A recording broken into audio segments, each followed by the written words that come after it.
All right, where are we on our lovely checklist for Unit 3?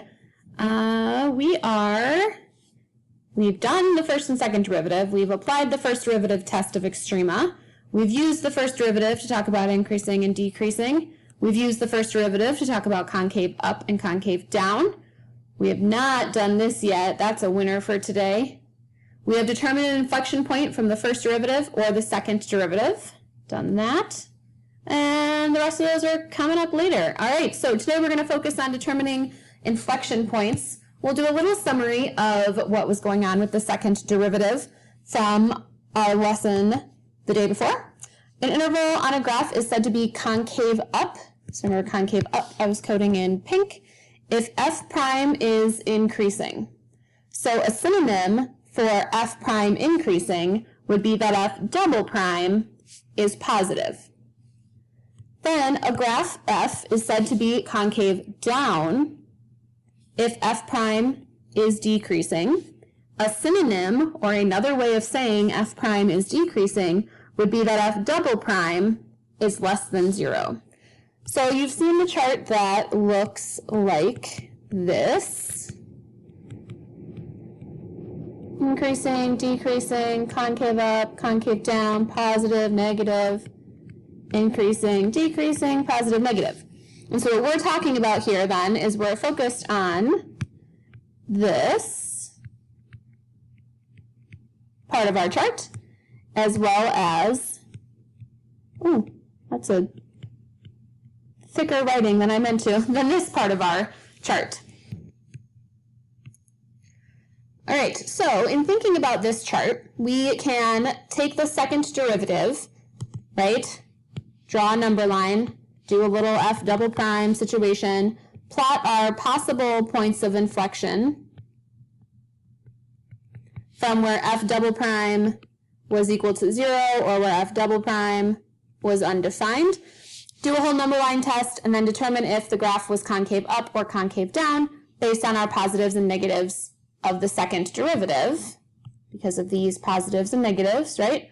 Or if we were looking at f prime, we could figure out concave up and concave down by where f prime was increasing or decreasing. And then on f, concave up, concave down is the difference of smiling versus frowning. Tangent lines above versus tangent lines below. So now we're going to talk today about how to use the second derivative test for extrema. And you might be saying, well, wait a second, Ms. Schwartz. We already have a first derivative test for extrema. Look at me, I'm one step ahead of you.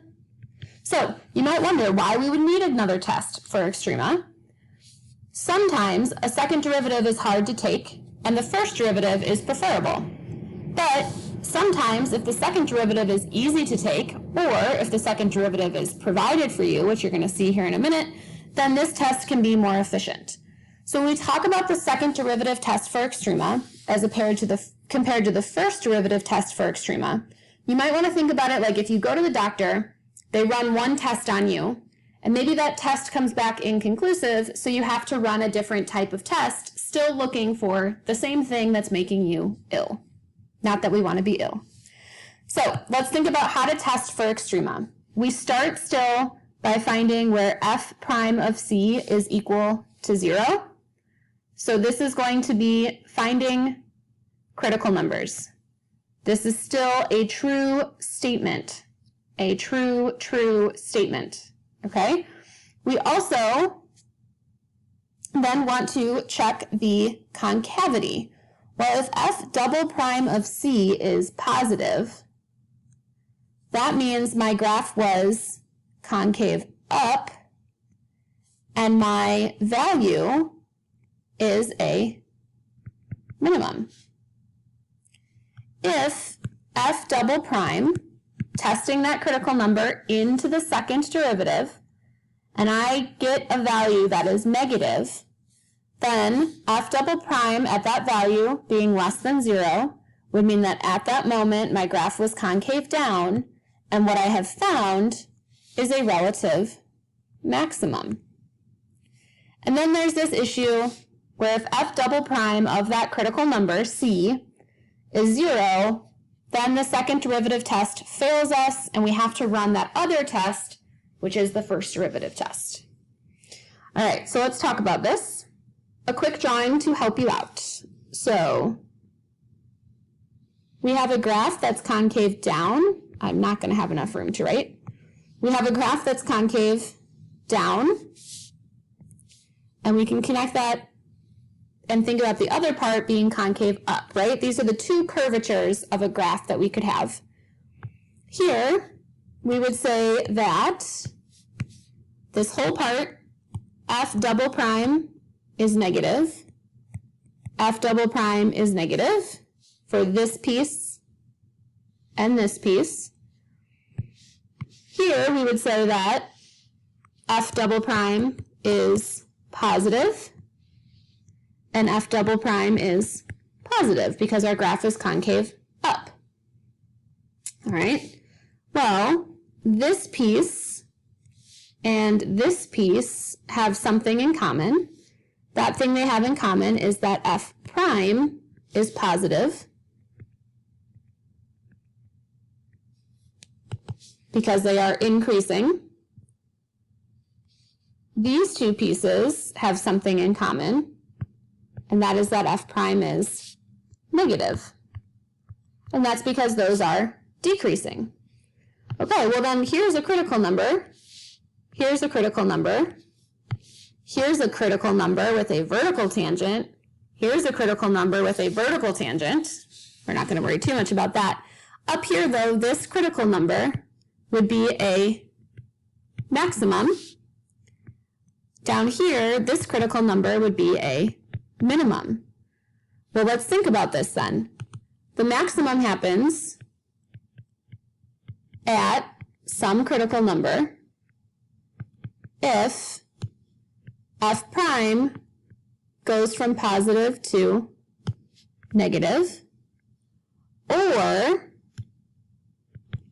if f double prime at that exact moment, that critical number, comes back negative, then this is a high point. Well, then let's turn that around. We'll have a minimum at a critical number if f prime changes from negative to positive, or, right, negative to positive, or if when I take that critical number and I sub it into my second derivative, I get back a positive number. That means my original graph was smiling, so that critical number must have been a low point. So find all the relative extrema using the second derivative test for extrema. So this, they're telling you to use the second derivative test. As with most things in math, if you just had to find extrema, you could choose either one. It would be up to you. But for the purpose of today's practice, we're going to use the second derivative test for extrema. So the first thing is that we still need to find critical numbers. So to get critical numbers always come from f prime. Even though we're eventually going to use the second derivative, critical numbers come from where f prime is equal to 0, or where f prime is undefined. Equals question mark? What am I writing here? F prime is undefined. All right, well, in this case, we would get x equals 0 and x equals 3. F double prime being undefined, we don't get any critical numbers. The next thing then is to take the second derivative and evaluate it at those critical numbers. So we're skipping the number line situation. The second derivative is going to be 12x squared minus 24x. And so what I'm going to do is I'm going to take f double prime of a critical number. I'm going to choose 3 equals, well, this will be 12x squared, so 12 times 9 minus 24 times 3. Well, 12 times 9 minus 24 times 3 is going to end up being a positive number. Why can't I mental math right now? 12 times 9 minus 72 is going to end up being 36. So f double prime of 3 ended up being a number greater than 0. Well, if f double prime is a positive number, then my original graph was smiling, and this value, when x is equal to 3, would have been a minimum. So there's a relative min at x equals 3 because this is where our justifications change. Normally we would say f prime changes from negative to positive. Here, our relative min, another way of saying that, is because f prime of 3 was 0 and f double prime of 3 was positive. So basically we're establishing 3 was critical and my graph was smiling at that critical value. All right, so then I need to try at 0. F double prime of 0 is going to equal 12 times 0 squared minus 24 times 0. Well, f double prime of 0 is 0, which means my test was inconclusive. Oh, no. Now I have to go back and run a second test. The other test I'm going to run is then a first derivative test. So second derivative test failed me. I didn't find my ailment. I'm going to have to run a first derivative test with my critical numbers. And I'm going to test in the first derivative something on this interval.